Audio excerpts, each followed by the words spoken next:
Hello, everybody. We are back here for the start of World War One, and the first thing we take a look at is the map of Europe, start of World War One, and of course, it is very, very different from what our current map of Europe is.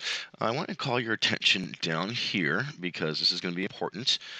These are the initial alliances, the two sides that were against each other. Now, as you can see, the Triple Alliance, we will call them the bad guys, and they do change very early on. Italy is going to drop out of the Triple Alliance, and eventually the Ottoman Empire will take their place in what's known as the Central Powers. That's a slightly little bit time ahead of the future. Here, up here, we have United Kingdom, we have France, and we have Russia, and that, of course, is going to be what's called the Triple Entente.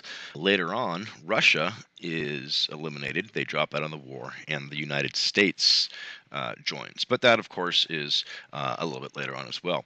And the two main ones of the excuse me, Triple Alliance are the German Empire and a country known as Austria-Hungary. So those are the main players. Now, of course, there are other players, as you can see from the map. But this is the way that the map looks prior to World War One taking place. Now, of course, many countries will change, empires will fall, and the map will look very different afterwards. But that's the basics for now. One of the things that definitely World War One, and there was a series of things, was nationalism, and that is an intense devotion to the interest and the culture of one's nation, and really at the expense of anything else. The pride that you have in your country and your nation just is overwhelming to the point that nothing else seems really to matter nearly as much. And a great pride in your nation can lead you to take any even minor offense as something that is just an attack on your very existence. Militarism is also a major factor that was involved, and of course, this is the glorification of the military and its ability to wield power around the world. And in the situation, you had certainly the German military, the German Empire's military was very, very strong. And you had other empires that believed they were very strong, such as Russia, very, very large, of course. But militarism really being the showing off your military. And of course, if you have a strong military, the chances of you using that are much greater than if you didn't have a strong military.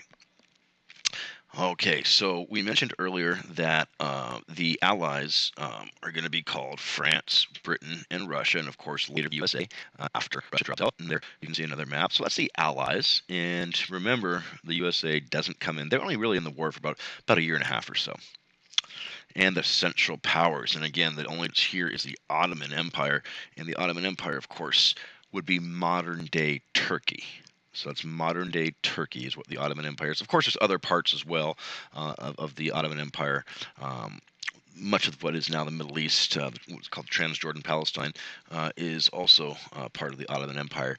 But the Ottoman Empire at this is really sort of on the way out. They had been very, very powerful for hundreds of years, but at this point in time, in the 1914s, 1915s, they really are on the way out.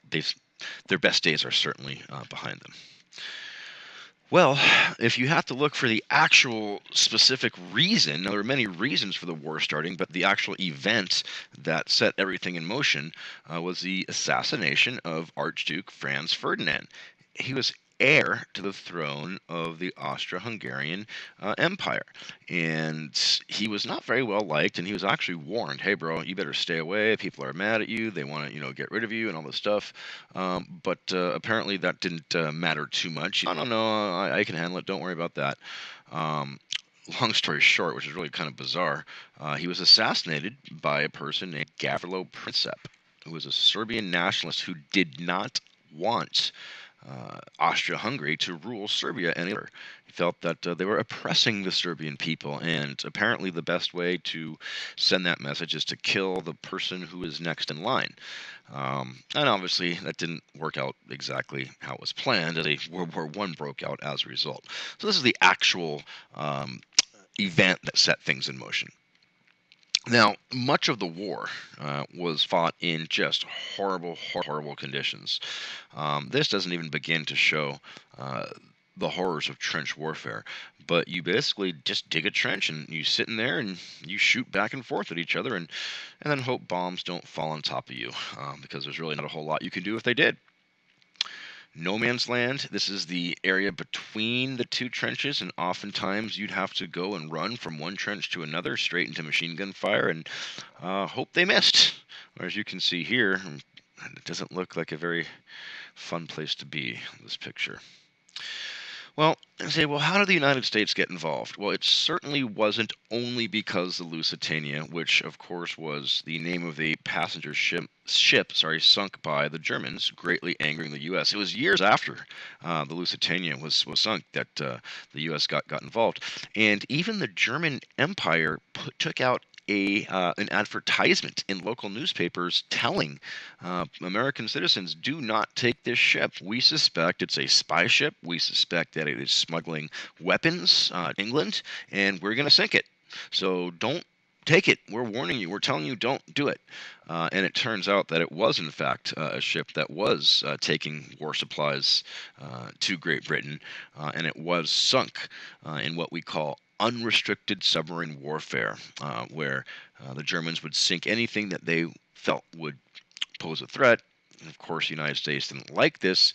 This was one of the reasons. It was not the main reason, but it was one of the reasons why the United States got into the World War One.